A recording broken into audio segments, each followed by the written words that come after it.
at ikasasadla ng isang pamayanan. Bumoto ng tama dahil buhay natin ang nakataya. Ang paalalang ito ay hatid sa inyo ng CLTV. Kung nabakunahan na, maaari na bang itigil ang pagsusuot ng face mask, face shield at iba pang minimum public health standards? Kahit na maaaring maprotektahan ka ng bakuna mula sa symptomatic at moderate severe COVID-19, maaari ka pa rin mahawa at makahawa. Ipagpatuloy ang minimum public health standards para sa karagdagang proteksyon sa sarili at mga mahal sa buhay. Ugaliin pa rin magsuot ng face mask at face shield. Madalas na maghugas o mag-sanitize ng kamay. Iwasan ang matataong lugar at laging dumistansya ng 1 metrong layo sa isa't isa. Siguruhing may magandang daloy ng hangin sa bahay o lugar ng trabaho. Patuloy na sundin ang minimum public health standards kahit na bakuna na. Ang paalalang ito ay hatid sa inyo ng CLTV.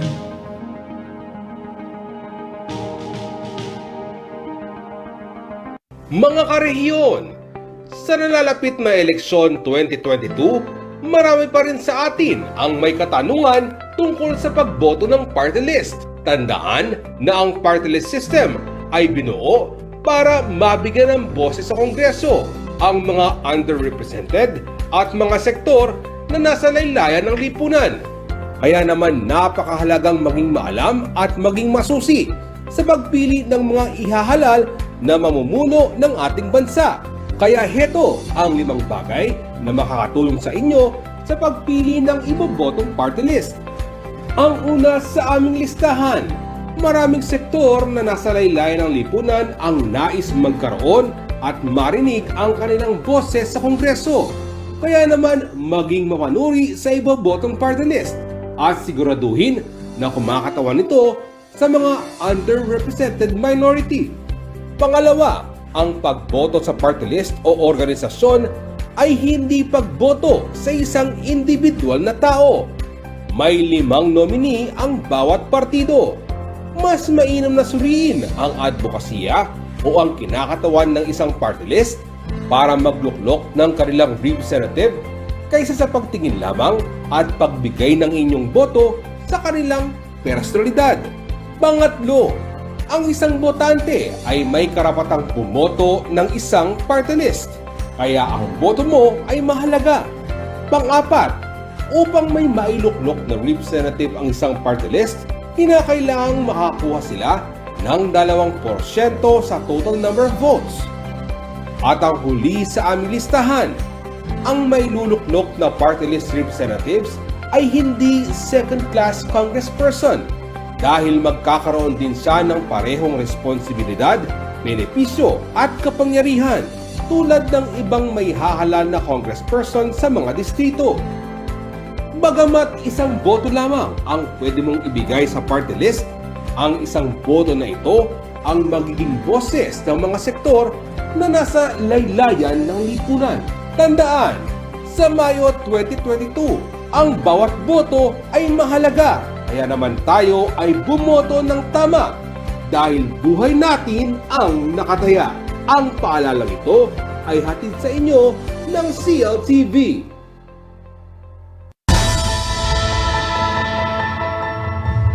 Bawat boto ay mahalaga dahil ito yung pagkakataon na pantay-pantay ang tingin sa bawat Pilipino. Ito yung pagkakataon na pantay-pantay na may karapatan tayo para ihalal yung mga gusto nating manungkulan sa gobyerno.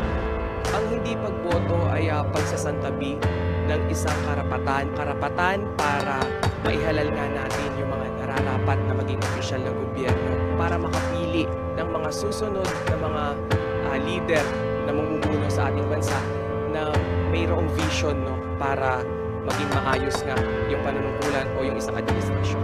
Kung gusto nyo pong baguhin na yung buhay nyo at magbago na yung ekonomiya ng bansa, ito na yung pagkakataon para magparehistro tayo at bumoto para sa magiging tamang liderato ng bansa. Rehistrado na ako para bumoto. Ikaw?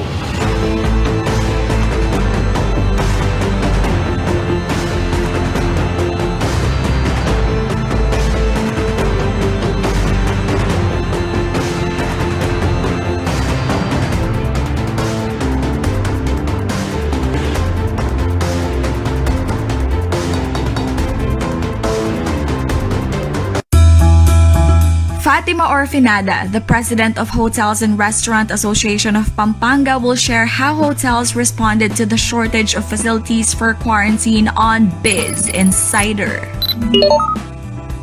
The famous takoyaki of Osaka, Japan is now in Pampanga. Get to know more about Happy Takoyaki on Biz Labs. It's time to rethink your learning strategies and elevate your professional branding with MST Connect on Biz Labs. Let's get down to business with Nicolette Henson. He's on this Wednesday, 7 p.m. Tune in to CLTV or catch her live simulcast on her official Facebook accounts. Business Unusual, only here on CLTV.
Sa Pilipinas, kilala ang mga Kapampangan bilang mga master ng kusina. Isa sa kanilang pinaka-ipinagmamalaki ang lutong Kapampangan. Dahil kung pagkain ang pag-uusapan, mahirap silang tapatan. Sa katunayan, hawak ng Pampanga ang titulong Culinary Capital of the Philippines. Ayon sa kasaysayan, kinilala ang lalawigan sa culinary arts dahil sinanay ng mga Espanyol sa pagluluto ang mga Kapampangan noong panahong kolonyal. Bukod pa rito, mainam na pagtaniman ang kanilang lupa kaya't sagana sila sa mga samut-saring sangkap. At higit sa lahat, metikuloso ang panlasa ng mga Kapampangan kaya't hindi katakatakang natatangi ang kalidad ng kanilang mga pagkain. Kaya't sino ba naman ang hindi mapapamanyaman sa masarap na lutong Kapampangan? Isa sa mga pagkain hindi dapat palampasin ay ang sisig, na ang ibig sabihin sa Ingles ay to snack on something sour. Gawa ito sa tinadtad na pisngi ng baboy na may sibuyas, kalamansi at sili. Kaya naman isa sa mga bayan sa Pampanga ay tinaguriang ding sisig capital of the Philippines. Pero hindi lang sisig. Ipinagmamalaki rin ng Pampanga ang iba pa nilang pagkain gaya ng tosino, longganisa, morcon, lengua, kilain, bulanglang, bringhe at marami pang iba. At syempre, bida rin ang mga sweets and delicacies tulad ng tamales, leche flan, tibok-tibok, San Nicolas, mamon tostado at puto seko. Walang duda, basta pagkaing panalo sa panlasa, nangunguna ang Pampanga. Kaya, meke ni abe, manganta na.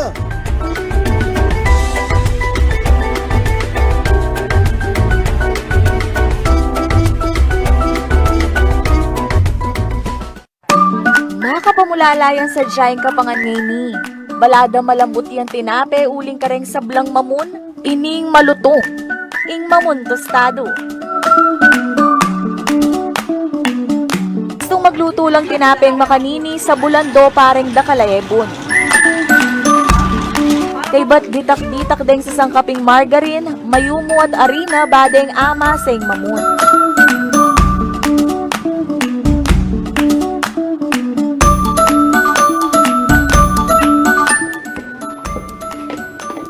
Pacheus tunay pangagogoing masa, idatok danay ni king lulanan balang mayorno. Hoy tana, bala mo makabalang panayis pa lang. Inyay inaos dyan namang taysa ning tinape ngay ni. Ing taysa na ning mamunya naman ning gilyanda. Pisyan de. Kay bat deng pengili, isa lang sandalang pasibayo reng balang gili, king kwadradong bandeha at pulisan dalang mantikilya. Isyang dong pasibayo king orno at karinta ni atak maning pangatostado na ning mamun.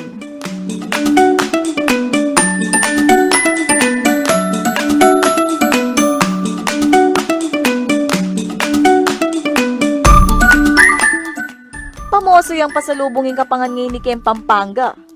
Ing malutong nga mamon tostado.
Magandang hapon mga karehiyon at welcome po sa bago na namang episode ng inyong paboritong programa tuwing alas 3 ng hapon. Yan ho yung CLTV Balitaan kung saan pinag-uusapan ho natin itong mga naglalakihang detalye ng mga balita ngayong araw. Yung mga kailangan ninyong malaman, mga impormasyon na gagabay sa inyong pang-araw-araw na pagdedesisyon. At para ho, simulan natin yung mainit na balitaan, kasing init ho ng hapon ngayon. Narito ho ang ating mga headlines.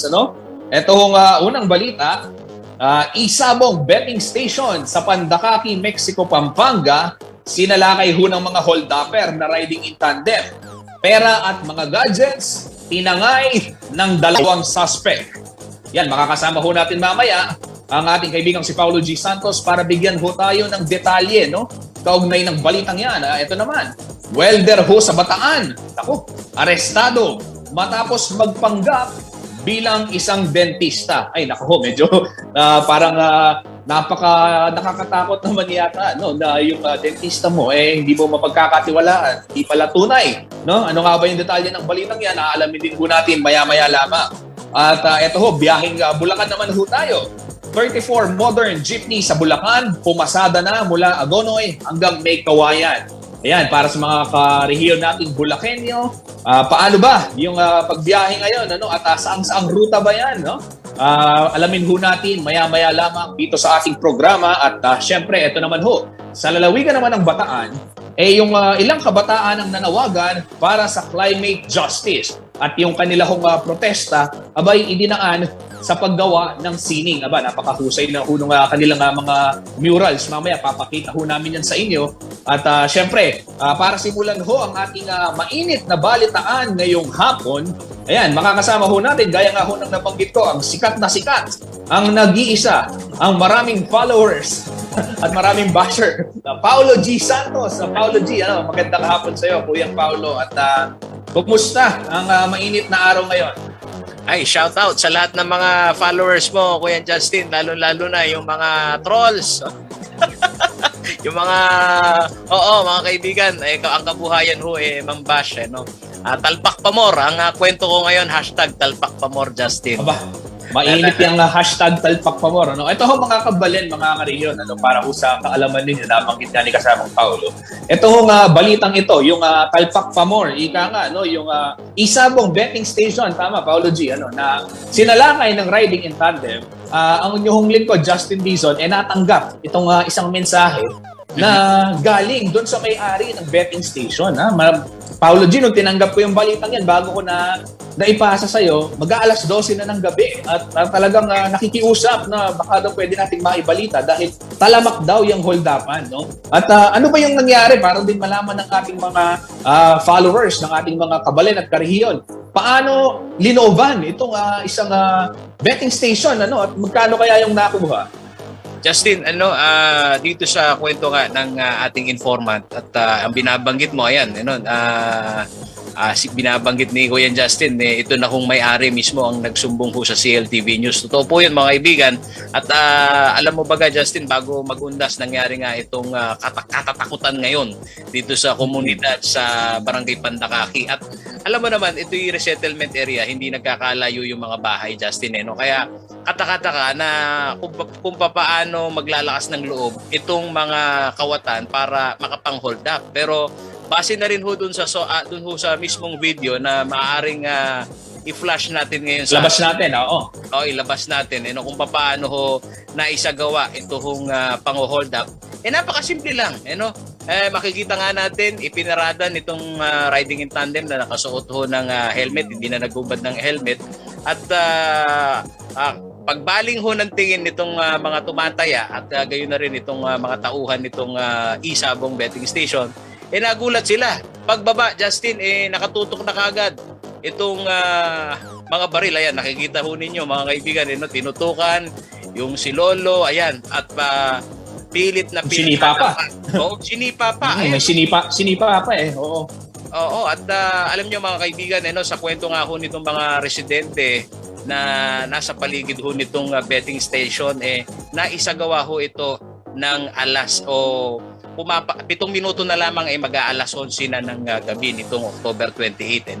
At sa obserbasyon nga nila, pulido yung ginawang pag-oobserba nitong dalawang riding in tandem, Justin, na base na rin dito sa mga eyewitness, posible raw na dinaanan muna itong betting station at nakita na maaaring mai-control nila yung bilang ng crowd doon dahil nasa higit 6 laang sila doon sa loob mismo ng betting station. At yung katabing tindahan, yung bigasan, Justin, hindi rin iba dito sa may-ari ng betting station.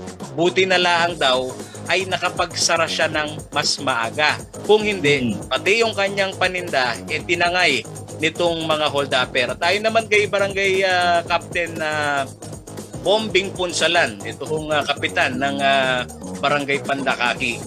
Ito pala ang, Justin, ang unang betting station kasi nasa higit 10 raw itong mga isabong betting station dito sa Pandakaki. Pero first time pa lang na tinamaan nitong mga kawatan ang isabong at nakikita-kita nila, Justin, na talagang ito ang susunod na pupuntiryahin ng mga hold-upper.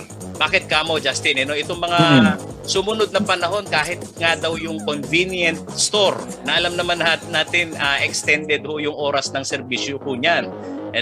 Pero ito, nagulat sila. Binabanggit mo nga, may mga nababalitaan na rin tayo ng serye ng hold-upan.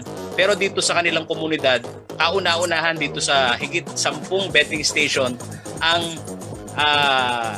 naibalita, reported sa kanila na nangyari itong pang-hold up. Pero pansin natin, Justin, napakarahas nitong mga suspect at paulit-ulit. Nakuha pa yung audio mga ka-Facebook. Oo, may audio. Maya-maya, kasamang Paulo, i-upload din natin yan sa Facebook para din matulungan itong mga otoridad, yung si Cap Bombing at ang iba pang mga otoridad na ma-identify din itong dalawang suspect, no, dahil Kapampangan no, minumura, nagsasalita Kapampangan, may sinabi na ewan ko kung pwedeng kung kaya ni Choy Choy maipasok yung audio, pero ang sinasabi nung suspect ay sakab kayo, parang gano'n. Tapos parang tinutukan nga yung barilan na kayo. May mga ganito ho yung sinabi, at gaya nga ng nabanggit ni Paolo G, sinabi ng mga eyewitness, baka naman namanmanan na talaga itong lugar. Pero Paolo G, matanong lang natin, nakausap mo ba, natanong mo ba si Kap kung magkano yung nalimas, no, na halaga doon sa betting station? Kasi kung sugalan yan, hindi birong pera din yung dala ng mga tumataya dyan. Totoo, yun pala ang kaha na nakita ho natin na tinangay nitong dalawa, yung cash pa lang nasa 20 mil na. Iwalay pa daw yung laptop dyan at yung cellphone na kinuha ho dun sa isang tumataya. Napagmasdan natin na talagang sa kada ikot nito daw mga kawatan, Justin, kung sino man ang madatnan nila, pati na doon sa mga convenience store, sabi ni Kap Bombing Punsalan, yan talaga kahit na ikaw bumibili lang, andun ka sa mismong bisinidad kung saan sila sumalakay, pati ikaw, Justin, na parokyano, pag nakita nilang maganda yung cellphone mo, ikaw kakapkapan at kukunin kung ano yung pwedeng makuha sa'yo. Pero alam mo, Justin, sa pagpunta nga namin, ewan ko lang kung pwede nating ma-enroll din dyan yung community, no, para at least ma-appreciate ng ating mga viewers, saan ba yan at bakit nangyayari itong hold-upan. Pagkakaalam ko kasi namin kapag bara-barangay, pagka sumampa na ho ang alas 11, di ho ba natutulog na lahat ng tao. Ito hong komunidad na to, mga kaibigan, resettlement area, meron pa rin hong mga stall na nakabukas dahil alam naman natin, Justin, ang daming mga tao dito, mga residential area to. Pero meron na rin mga establishmento na nakaposisyon dyan. Pero isa rin sa nagiging mainit na usapin ngayon, Justin, is yung pagpapatupad ng oras hanggang kailan na nakabukas itong mga betting station dun sa mismong barangay. Dahil binabanggit nga nitong si Kapitan Bombing, meron na rin daw silang guidelines na nakuha mula ho dito sa lokal na pamahalaan ng Mexico, Pampanga, na yung alas 10, Justin, kailangan nakasara na sana yung mga betting station. Pero meron pa rin daw umanong nakalulusot dahil extended hanggang alas 2 ng madaling araw. Nako! Ilang mga betting station. Nabanggit mo yan, Kuyang Paulo. Basahin natin itong komento ni Sunny Kirimit. Ayan, sabi ni Sir Sunny, dapat kasi pasara ang talpak. Marami na ang nabaon sa utang. Sabi niya, nako, ito naman isa pang usapin, no? Gaya nga ho ng nabanggit ni Sunny Kirimit, yan, may mga ganyang senaryo din at hindi naman din ho, kumbaga, nagiging sikreto yung ganyan. Pero ito, Paulo G, natanong mo ba kay Kap kung bakit itong mga nasa online sabong betting station tila parang wala ring pandemya dahil isa walang naka-face mask, at kitang-kita din yung kanilang mga muka. So isa siguro dapat tingnan din ni Kapitan itong maliban dun sa oras ng paglilimita, yung pagpapatupad din ng safety protocols, no, sa mga ganyang lugar. Dahil kung mabahagi ko lang nung mga Oktubre o Agosto 2 months ago, ay nagkaroon ng local transmission sa Davao sa Mindanao ho ito, dahil yung mga tumatalpak nagpupunta doon sa isang lugar para doon makataya at nagkahawaan sila. So ika nga nila dapat sumunod naman sa mga safety protocols, Paulo G, nabanggit pa ni Kap yun, at paano nila tutugunan, o gagawa ng paraan na hindi na maulit, kasi sabi mo 10 betting stations, napakarami pala niyan. Totoo. Alam mo, Justin, itong binabanggit ni Kapitan na paano natin maiikutan yan at wag na sanang mangyari ulit. Sinasabi niya na napakalaki din ang kanilang barangay para maikutan lahat ito gabi-gabi.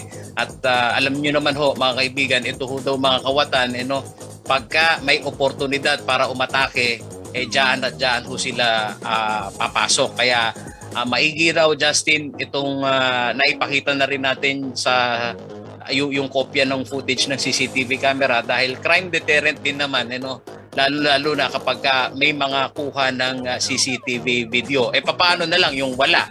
Kung yun ang tanong natin, Justin, yun ang mahirap dahil alam nyo mga kaibigan, sinasabi nga nitong mga miyembro ng komunidad doon sa mismong nangyaring holdapan, talagang matabang lupa daw, Justin, yung betting station dahil diyan nagpapapalit, yung e-money at diyan yung panahon ng tayaan, Kaya totoo, Justin, kung sakaling iyaan ang magiging pinupuntirya, di ba? Nababalitaan din natin sa mga nakalipas na panahon na pati yung money remittance, tinatarget yan kahit po sa NCR, palagi yan kung tinatamaan yan nito pong mga riding in tandem na nang-hold up. Pero isa pa ito, na gusto nating maging malinaw din yung datos natin na kung sa taong ito, ilan bang mga betting station ng Isabong ang tinarget nitong mga kriminal, itong mga robbery hold-up case. Dahil sa obserbasyon na rin ng mga otoridad, Justin, kapag nararanasan natin yung kahirapan, malapit daw na tumaas yung crime against property kung tawagin o itong street crimes, na ayan, nakikita ho natin sa ating pong dalawang mata mga kaibigan kung gaano ho kahusay, kabilis ito mga hold-upper na to. Pero ito mahirap lang, Justin, papaalala lagi ng otoridad kapag ho may mga ganitong konfrontasyon at nakita ho ninyong armado ho sila, huwag na ho kayong maglaban. Dahil yung risk, Justin, na kapag ka naglaban ka, maaari ka talagang barilin kapag ka armado itong mga kriminal na to. Paolo G, mukhang hindi nga nagbibiro yung mga suspect dahil talagang nakatutok, nakabunot yung barel, tinadyakan pa. Pero ito, yung mga online sabong betting stations kasi o yung mga prangkisa, kumbaga guided ng PAGCOR. Yung PAGCOR din naman, yung siya ang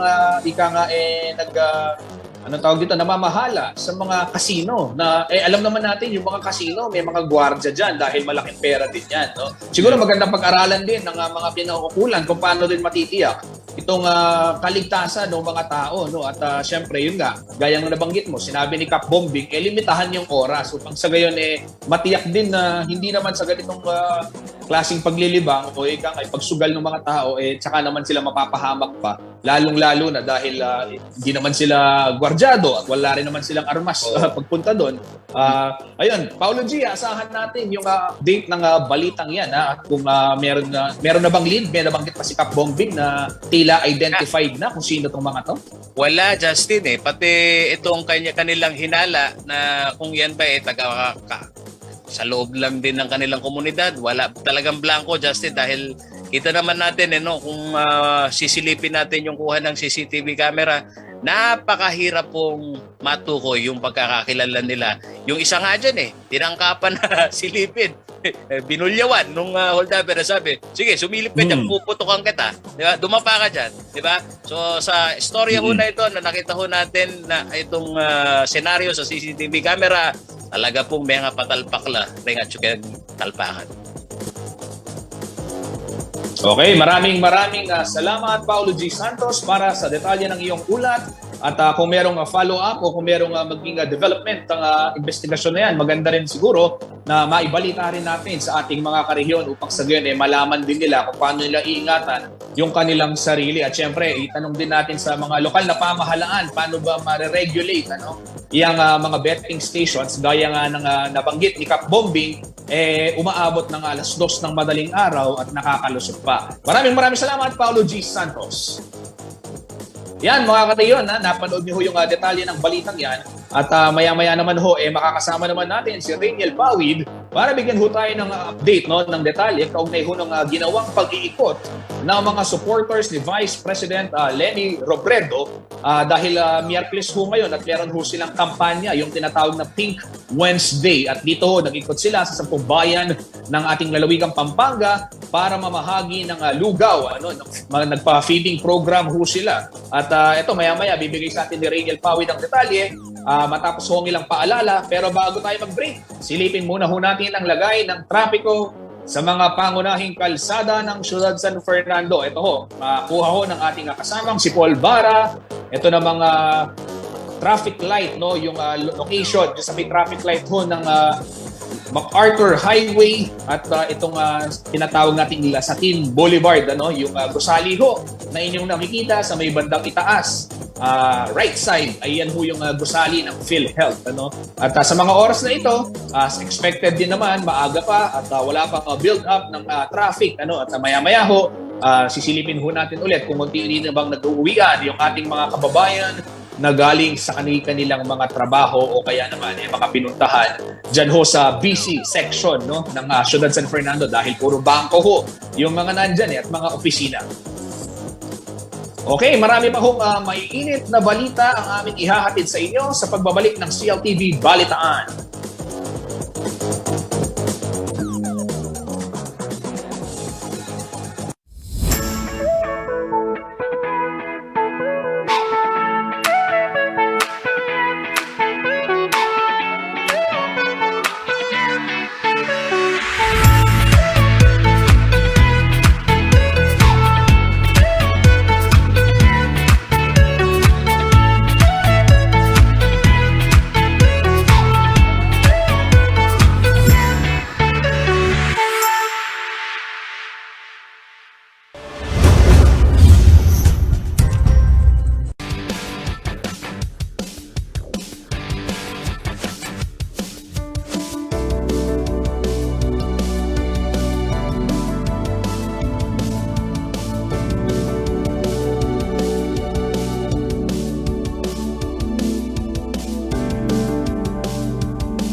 Reliable auto service brought closer to you at the Clark Freeport Zone.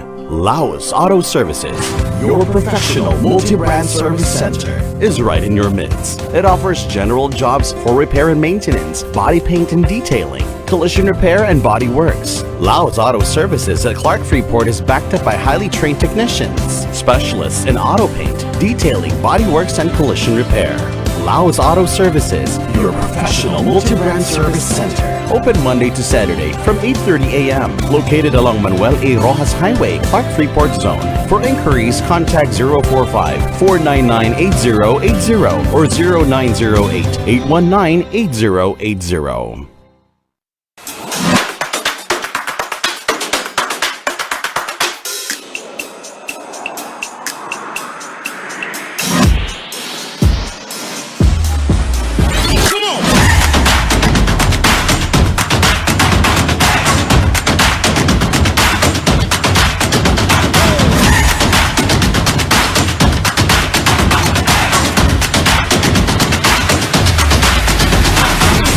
Take that journey now with a Changhe Journey MPV M60. Changhe, change your drive.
Ayan, magandang hapon. Nagbabalik ho ang CLTV Balitaan, no? At tuloy-tuloy ho tayo sa paghahatid ng mga impormasyon na kailangan yung malaman ngayong araw. At syempre, makatutulong ho yung mga impormasyon na yan para maging gabay ninyo sa inyong pagdedesisyon. At ano nga ba yung latest, no, sa araw na ito?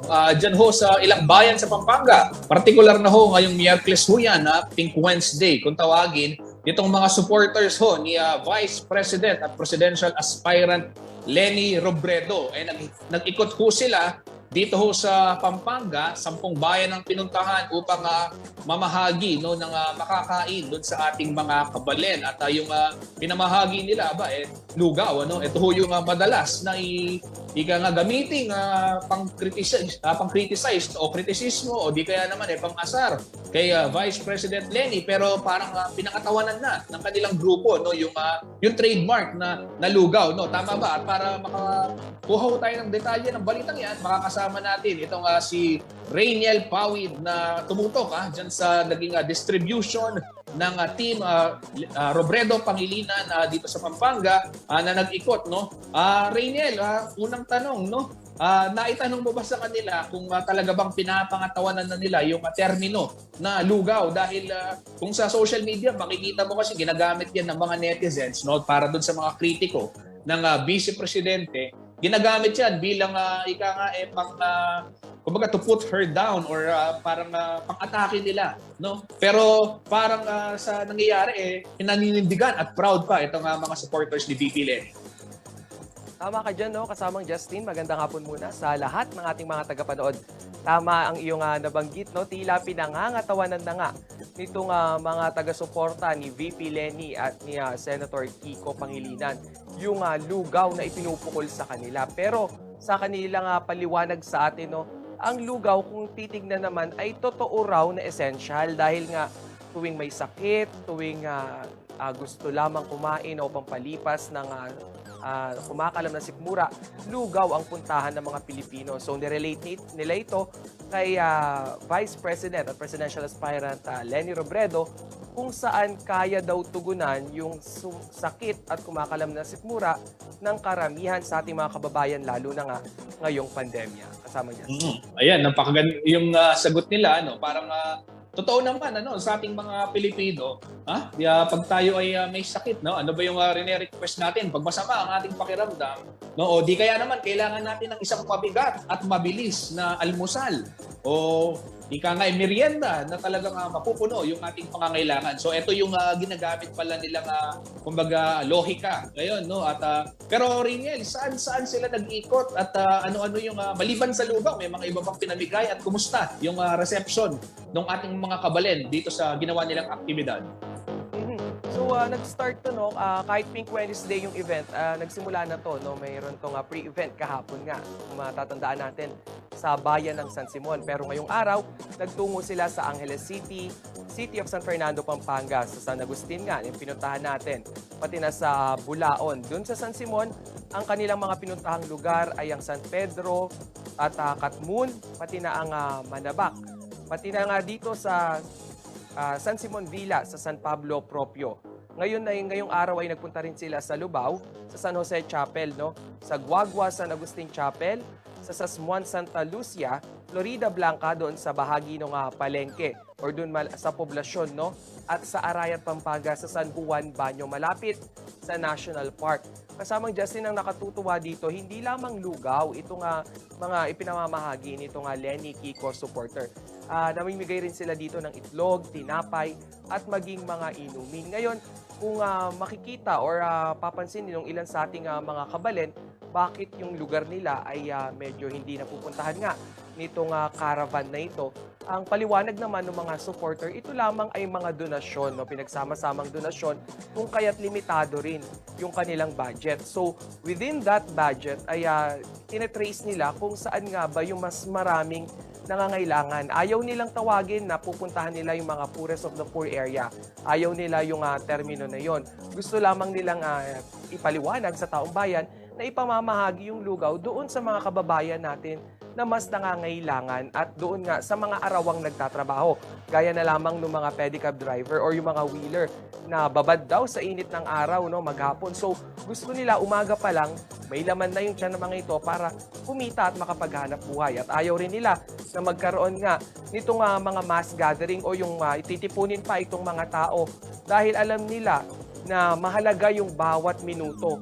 Dito nga sa ating mga Pilipino na lalo na arawan din yung bayad na kumakayod pa, lalo na nga ngayong may krisis, bunsod ng pandemya. Kasamang Justin. Rainiel, meron akong gustong itanong pero magko-komento muna ako dito sa nakikita ko sa ating mga screen, no? Parang hindi lang lugaw to parang tong arroz caldo yata to kasi parang may manok. Ano, ako hewan ko, nang bilang mahilig ho ako sa pagkain at halata naman kung bakit parang nakita ko napakasarap at ako'y tila nagugutom. Anyway, bago tayo mapunta sa usapang lugaw at magmerienda, gusto ko lang malaman, Rainiel, nabanggit mo, ito ay mga volunteers na pinagsama-sama yung donasyon nila, no? Nagkaroon ba ng, sa iyong observation bilang isang reporter na umiikot dito sa ating rehiyon, Central Luzon, at nakapanayam mo rin yung iba't ibang grupo at yung mga organisasyon na sumusuporta dyan sa Vice Presidente, kay Vice President Leni Robredo, mula ba nung siya ay nagdeklara ng kanyang kandidatura at eventually mag-file ng Certificate of Candidacy for President sa 2022 elections, mas dumami ba yung mga kababayan natin na nagpapahayag ng suporta, going out of their ways para ipakita nila na sila ay nakikiisa dun sa sinasabi ni Vice President Robredo at ni Senator Kiko na laban ng taong bayan? Ganun ba yung naging obserbasyon natin dyan, Rainiel? Definitely, no, Justin, based on our observation for the past weeks, nakita natin na nag-spike na rin yung mga sumusuporta. Dati nga, ang pinupukol nila is more on the elitist or yung mga nakakaluwag-luwag sa buhay. Yung mga sumasama dito sa kampanya or dito sa krusada ni Vice President Leni Robredo at maging ng kanyang running mate na si Senator Kiko. Pero nung tayo'y nagpunta na doon sa mga lugar, doon sa mga sinatawag nila na far-flung areas, yung mga malalayo-layo, ayun doon natin nakita na maging yung mga payak na pedicab driver, tsuper, nagtitinda sa palengke, yung mga arawan na nakikipagtrabaho sa bukid, mga magsasaka, sila yung mga nakakadaupang palad natin at sinasabi nila na todo na rin yung kanilang suporta dito nga kaya dito sa tandem na Robredo at Pangilinan. Kahapon, Justin, no, yung mga napuntahan din natin, sila yung mga nagbubuko, nagtitinda ng buko dito sa San Simon, Pampanga. Doon sa vehicle natin, no, may nagiging convoy kasi naging roving nga yung pamamahagi nung lugaw. May mga pumapara at sila na mismo yung humihingi ng mga, sabi nila, meron ba kayo dyan na tarpaulin doon sa mga supporter ni VP Leni? And good thing, meron namang mangilan-ngilan, pero pinipilit pa rin paliwanag nitong mga volunteer, mga supporter na ito, na hindi pa panahon ng kampanya. So itong ginagawa nila na ito ay walang kinalaman sa Office of the Vice President at ito lamang ay kanilang inisyatiba para nga dito sa Pink Wednesday campaign, ito yung bukal na pagsama nila sa pagbibigay nga ng suporta. So technically, this is not related with the OVP at hindi ito pinondohan ng kung sino man at nililinaw nga po natin na ito ay pinagsama-sama lamang na donasyon. Kasamang Jens. Rainiel, ito dahil kahit na sinasabi naman nila na hindi kampanya, itong ngayong panahon na to, no, alam naman ho natin na malapit na rin yung eleksyon. At sa usapin ng eleksyon, may kanya-kanyang manok, no? May kanya-kanyang sinusuportahang kandidato itong ating mga kababayan, yung ating mga karehiyon. At syempre, karapatan naman nila yan na mamili ng kanilang kandidato na susuportahan. Rainiel, wala ka bang na-experience? Wala ba kayong nakita na doon sa iyong coverage, may mga nabigyan o may linapitan itong mga volunteers, no, ni Vice President Robredo, ang sabihin na nating nagsabi na ayaw namin ng bigay nyo dahil hindi namin suportado yung inyong kandidato dahil meron kaming sariling kandidato, kay ganito kami, kay ganyan kami. May ganun bang insidente, Rainiel? To be fair naman, no, kasamang Justin, nung simula pa lang na binabantayan na natin ito, ang nakita pa lang natin ay doon mismo sa Leni Kiko Motorcade. So meron iba na may mga nag-thumbs down at nagpapakita nga ng kanilang hindi pagpabor sa pagtakbo nitong dalawang kandidato nito. So technically nire-respeto din natin 'yon dahil yan naman yung right nila yun. kinaganda. Yes. Oo, at yan ang kinaganda ng demokrasya, di ba? Na, Yes, so that's the pwede essence silang of democracy. maghayag. Totoo Yes. yan, pwede silang maghayag ng kanilang saloobin. At syempre, pwede rin namang maghayag kahit sino, no? Provided na syempre wala ring nagsasakang tao. So maganda naman na ganun. Paano naman nag-respond itong mga supporters ni VP nung nagkaroon ng ganung insidente rin yan? Hindi naman nila ito pinatulan at naitanong na rin natin yan doon sa kanila, no, directly doon sa youth supporter maging dito nga sa iba pa, yung sa mga nakatatandang taga-suporta. At ang sabi nila, ito nga mga ganito nga, tama ka sa sinabi mo kanina, iyon ay ang diwa nga ng demokrasya. So kailangang respetuhin yung bawat desisyon. So sa kanila, ang naging mandato nila sa kanilang grupo ay huwag pansinin, huwag labanan, bagkus ilatag ang plataforma upang maliwanagan o hindi naman kaya mahikayat pa sila na iboto nga ito nga dalawang kandidato na ito. So kung hindi naman pumayag daw, to the time na hindi na talaga pumayag, ang last resort nila is to respect the opinion of others na lang. So magkakaroon daw ng mapayapa at matiwasay na eleksyon kung ganito nga yung magiging linyada ng thinking ng mga botanteng Pilipino. So that's one good thing, no, na nakikita natin. So I think it all boils down to respect and dun nga sa right natin sa suffrage or para makaboto rin. Sama Justin. Riniel, panghuli na lang, nakita natin yung mga supporters ni VP Leni, pero dun sa coverage mo, meron ka bang or meron na bang lumapit din sa'yo ng mga supporters naman ng ibang mga kandidato? Kasi I understand, halimbawa, si Mayor Isko Moreno ay nagtumo rin dito, at nakasama siyempre yung kanyang matalik na supporter at kaibigan dito sa Pampanga, si BM Jun Canlas, nagkaroon ng yung caravan ng mga nagbibisikleta, yung mga pedicab drivers din, mga three-wheeler kung tawagin dito sa Pampanga yan. At kamakailan lamang ay dumalaw din itong si Senator Ping Lacson, sa bayan naman ng Mexico. Pero yung galing mismo doon sa ground, meron ka bang nasaksihan na gano'n o meron na bang lumapit sa'yo? Kasamang Justin na nakatutuwa dito sa atin sa Central Luzon, lumalapit sila hindi directly to tell na I'm against dito sa kino-cover nyo na presidential candidate na to.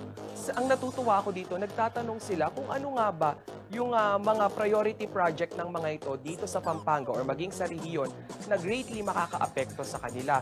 Ang main concern nila is yung mga programa nung opposite or yung mga opposition or yung dito nga, yung current administration na mga presidential candidate, to be specific, kung ano yung magiging mga programa ng mga ito na directly makakaapekto sa kanila.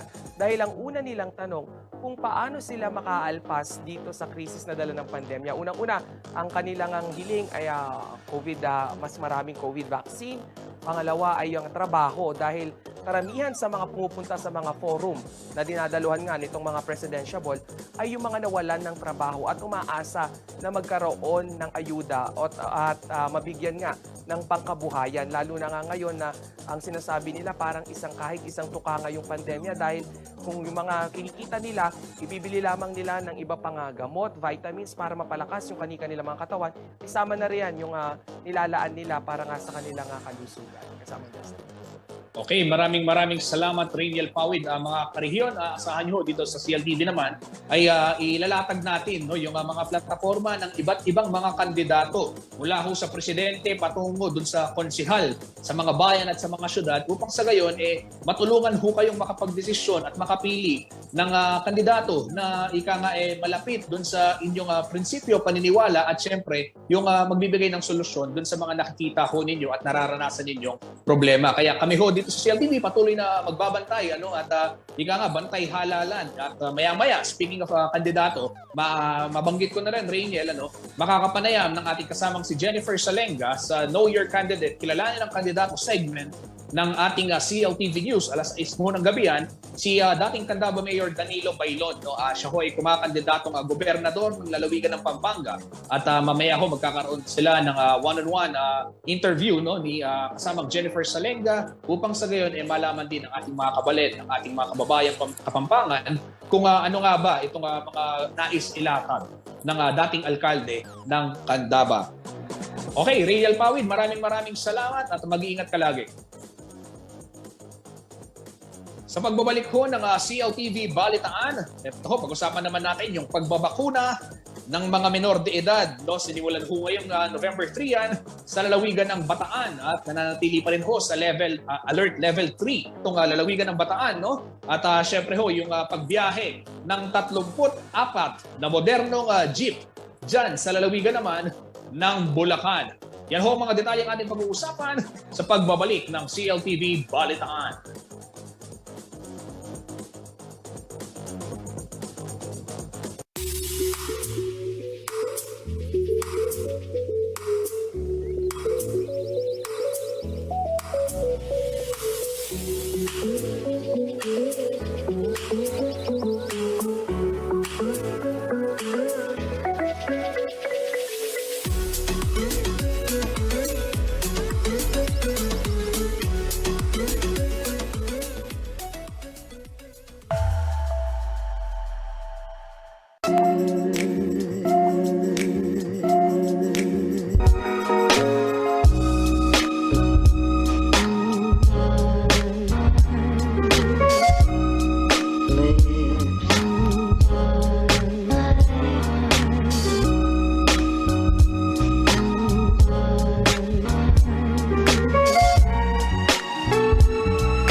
Okay, tuloy-tuloy ho tayo sa ating balitaan ngayong alas 3 ng hapon. Mag-aalas 4 na nga ho pala. No? 8 minuto na lamang at lalalabi sa ating programa. At tuloy na natin yung ating balitaan. Sa lalawigan ho ng Bataan, mananatili yan sa alert level 3 hanggang ika-14 ng November 14. At sinimula naman ho ngayong araw yung pagbabakuna sa mga edad 12 hanggang 17. Mga minor de edad ho yan. At paalala naman ni Governor Abet Garcia, dagdag protection lamang ang bakuna at dapat pa rin tumalima yung mga Bataenyo doon sa tinatawag ho nating minimum health and safety protocols upang mapangalagaan at maprotektahan ang kanilang mga sarili laban sa COVID-19. Ang detalye ng balitang yan, panoorin po natin.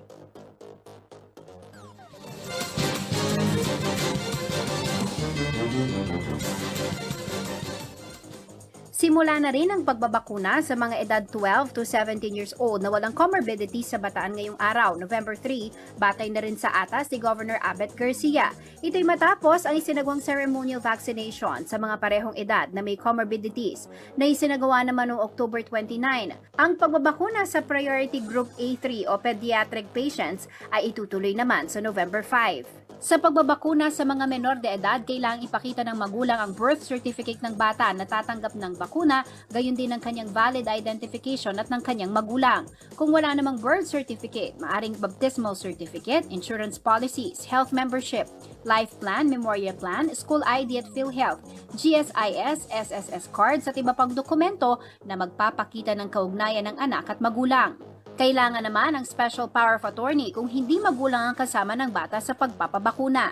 Ayon kay Garcia, Pfizer at Moderna vaccine ang nakalaan para sa pediatric population. Hinihikayat naman ng gobernador ang mga magulang na tangkilikin ang programa ng pagbabakuna dahil walang pinipiling edad ang COVID-19. Huwag daw hayaang ilagay sa peligro ang mga anak dahil ayon sa datos, may banta pa rin sa kalusugan at nakamamatay ang COVID-19. Paalala pa niya na ang bakuna ay dagdag proteksyon lamang at kailangan pa rin sumunod sa mga minimum health protocol sa lahat ng oras. Ang kaligtasan ay nakasalalay pa rin sa kamay ng bawat isa, kaya naman iba yung pag-iingat pa rin ang bilin ng gobernador. Samantala, isinailalim sa Alert Level 3 ng National Interagency Task Force Against COVID-19 ang Bataan mula November 1 hanggang November 14, 2021.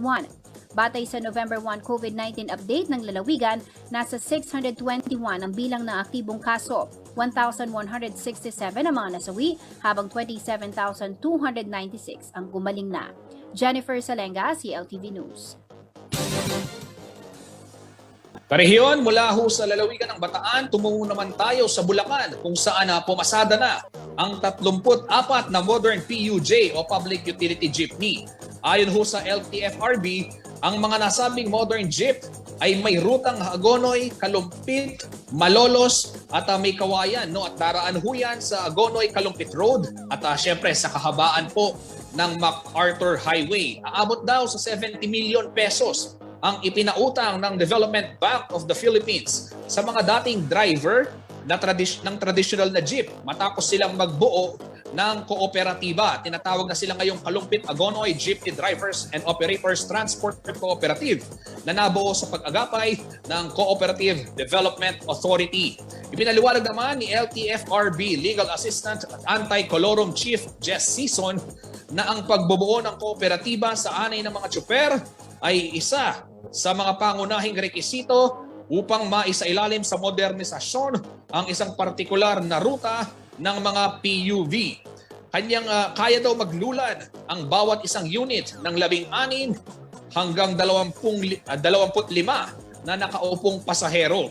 Maaari namang magbayad ng pamasahe sa pamamagitan ng cash o digital fare collection system. May halagang 10 piso ang minimum na pamasahe. At mga karehiyon, ito na ho ang panglima na ruta sa Bulacan na isinailalim sa PUV Modernization Program. Ayan, sa iba pang mga balita, ito naman ho sa lalawigan pa rin ng Bataan, ilang mga kabataan ho ang nagsagawa ng kanilang kilos protesta sa pamamagitan ng paglikha ng sining para ipanawagan ho yung tinatawag nating climate justice. Ngayon ho kasi nagpupulong kasalukuyan yung mga world leaders dyan sa Glasgow para pag-usapan na itong mga gagawing hakbang para mapigilan itong lumalalang sitwasyon ng ating klima, partikular na ho yung climate change at kung ano-ano yung pwedeng gawin ng mga naglalakihang korporasyon.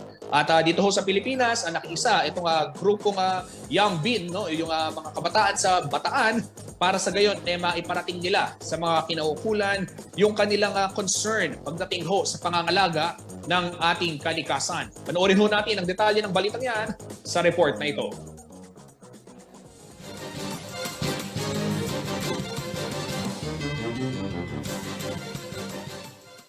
Idinaan ng mga Bataenyong kabataan sa isang mural painting ang kanilang panawagan sa pangangalaga sa kalikasan. Tinawag nila itong artivism o pakikibaka upang magkaroon ng malinis at sustainable na kapaligiran.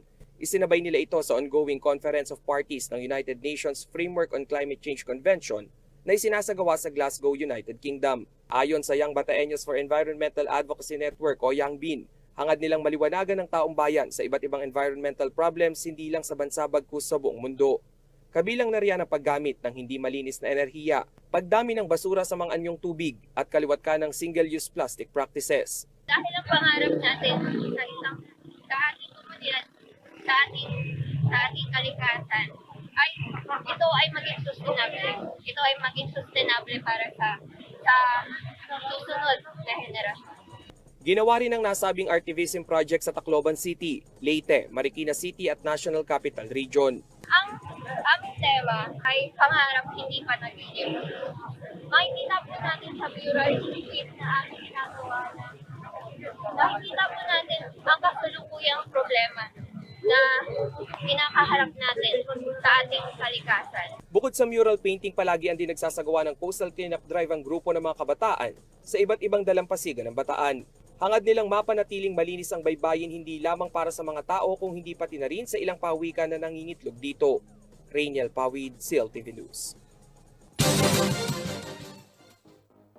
Karehiyon, alas 4 na ho at oras na para ako'y pansamantalang magpaalam sa inyo. Pero tuloy-tuloy ho ang ating balitaan. Mamayang alas 6 ng gabi, makakasama ho natin si Jennifer Solenga live sa CLTV News. At yung nabanggit ko kanina, makakapanayam niya si dating Candaba Mayor Danilo Bailon na kumakandidatong gobernador ng lalawigan ng Pampanga. At habang naghihintay ho kayo ng alas 6, hindi ho kayo mahuhuli sa balita dahil updated ho lagi tayo sa ating mga social media pages.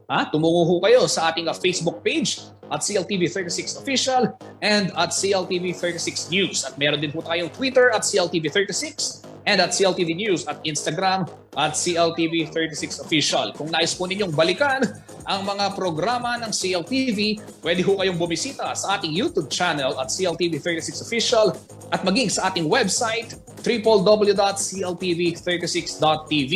Mapapanood din ho nationwide yung mga programa ng CLTV via Signal Channel 115 at syempre dito ho sa Central Luzon sa ating 39 cable partners. Sa ngalan po ng buong pwersa ng CLTV News and Current Affairs, ako po si Justin Bison.